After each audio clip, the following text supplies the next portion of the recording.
चाहिँ यसो टिकटकमा हेर्छु हल्का फुल्का जति जाने छ त्यति नै गर्छु तपाईँ त टिकटकमा एकदम चर्चामा हुनुहुन्छ नि सबै तपाईँले नाचेको भिडियोहरू सबै 1 लाखभन्दा माथि क्रस हुन्छ अहिले चाहिँ हुन्छ किन होला अहिले र पहिला मेरो चाहिँ पसल बाइक चाहिँ मैले यति अन्त कतै बनाउने चाहिँ खासै जाँदैन यो पसलमा बनाएको चाहिँ प्रयास मेरो गएको छ किन होला खै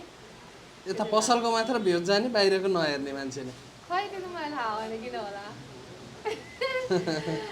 अनि के छ अहिले सृष्टि तामाङलाई पछिल्लो समय सामाजिक सञ्जालतिर गाली आइरहेछ नि तपाईँले हेर्नु भएको छ गाली नै आइरहेछ ताली नै आइरहेछ बराबर आइरहेको अन्त मैले भनिहालेँ म गालीमा कहिले पनि म ध्यान दिन्नँ म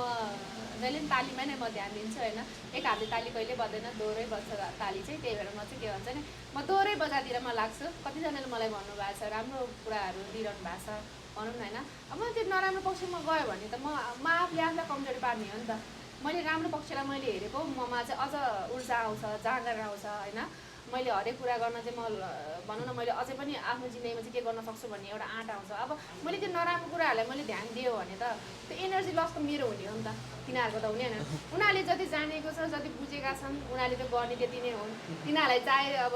नगरे यस्तो नगर्न भनेर तिनीहरू जति नै भन्यो भने तिनीहरूले टेर्नेवाला पनि छैन होइन भनेर साध्य पनि हुँदैन मेरो पछाडि पिठ पछाडि जेसुकै कुरा गर्नु जेसुकै भन्नुहोस् अब त्यसलाई सुनेर हिँड्नु पनि हुँदैन क्या म चाहिँ त्यो भन्छु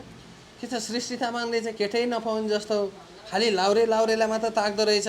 चाउरीहरूलाई त हेर्दै हेर्दैन भन्ने आरोप छ है तपाईँलाई